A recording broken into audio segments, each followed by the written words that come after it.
So Alexey is working with Reda, right, on latent space, and so the floor is yours. Thank you, Serge. Hello, everyone. My name is Alexey Lazarev, and I'm a PhD student in Mathematics Institute of Toulouse, and I'm working under the supervision of Reda. Sorry? Yeah, no worries. It's fine.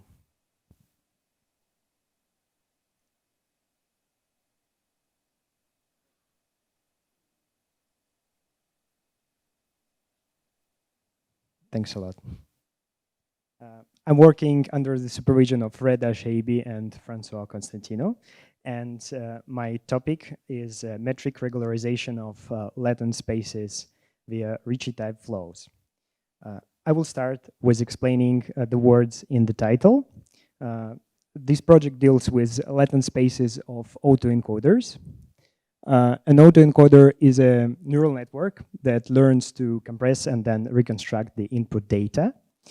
And its structure consists of the encoder, which compresses the input data into the latent space, and the decoder, which provides the reconstruction of the data given its latent representation.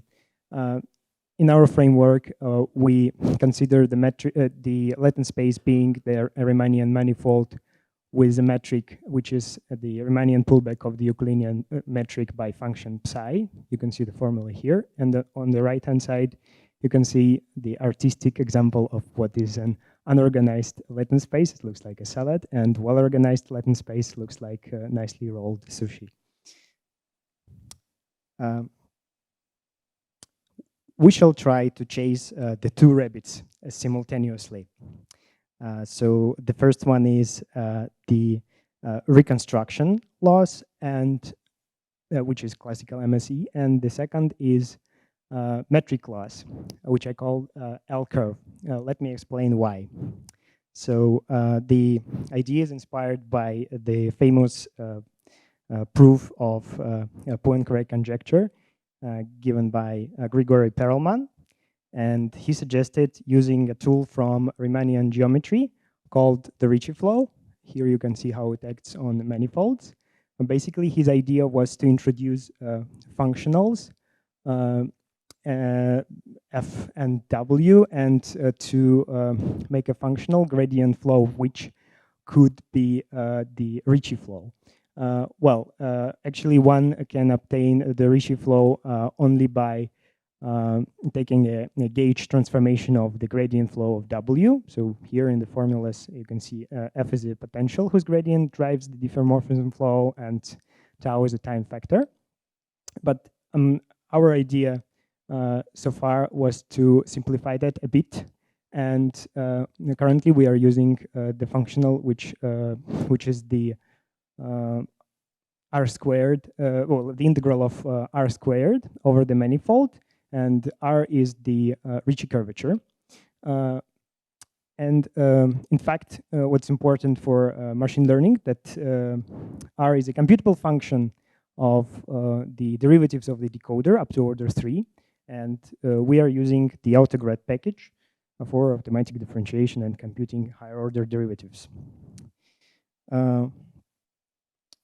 I shall demonstrate what we expect from our technique on the example of two data sets. The first one was designed by us. It is the synthetic Gaussian dataset. This is basically 3 Gaussians in 2D planes, randomly embedded in higher dimensional space. Here you can see it's a 3D representation, and the color maps give you the distance from each Gaussian cloud to the center.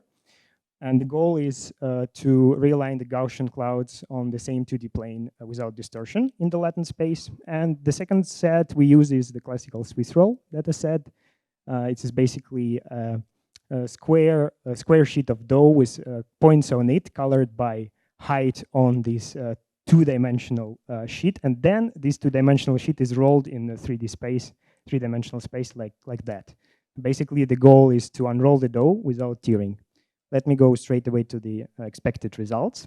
So in the first column, you can see again the same 3D representations of the data sets. Then their TSNE embeddings. TSNE is a classical tool for dimensionality reduction that we are using as a benchmark for a nice latent representation. And well, here you can see the TSNE somehow violates the metric properties. It doesn't preserve distances here, but it sort of preserves the topology for the Swiss roll. And the next column is the deep learning method. Well, basically, the thing we start with, it is an autoencoder's latent space. And here you can see that for the Gaussians, it's not so bad, but there is still some squeezing and some violation of metric properties, but for the Swiss roll, it's much worse. It's tearing the thing apart, and there's a lot of distortion. And ideally, we would expect to get as close as possible to preservation of all the metric properties here and here. And currently, we are somewhere in between the column 3 and column 4, but we expect to implement the other versions of the Perelman entropy, and we hope that this would help. Thank you for your attention, and you're welcome to ask any questions.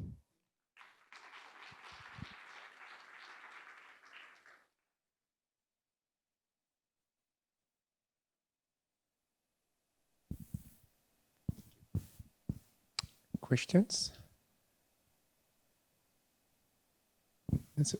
So maybe I have a question. So you work on discrete points, and all the quantities you mentioned here are continuous, like the curvature. And so is there a difficulty to represent those continuous maps? Do you need to resample points? How do you handle that? Because computing curvature, for instance, I saw that some of your formula involve curvature, and computing curvature with discrete points is very hard. So how do you do that? Thanks for this question. Well, actually, for the integral, we are using a Monte Carlo scheme, and so we compute the curvature on a bunch of points, and we compute this tensor explicitly using the autograd package, because we know the derivatives of psi. So you can explicitly have the formula for curvature at a point, and then we integrate against the volume form, which we can get from the metric as well. And this is discrete. Well, yeah, there is no discretization of something continuous. Yes, yeah, it's exact. Yeah. Nicolas has a question.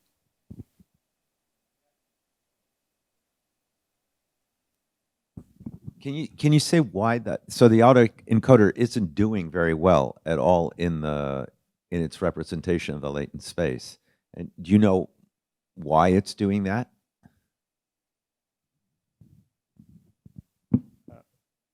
Why the autoencoder does the distortion, or?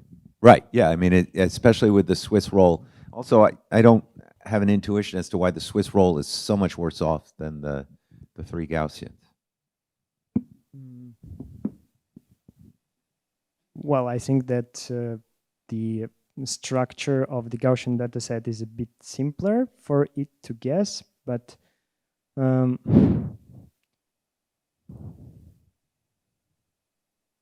well, I don't have an intuition why, honestly. Why does it not preserve the structure?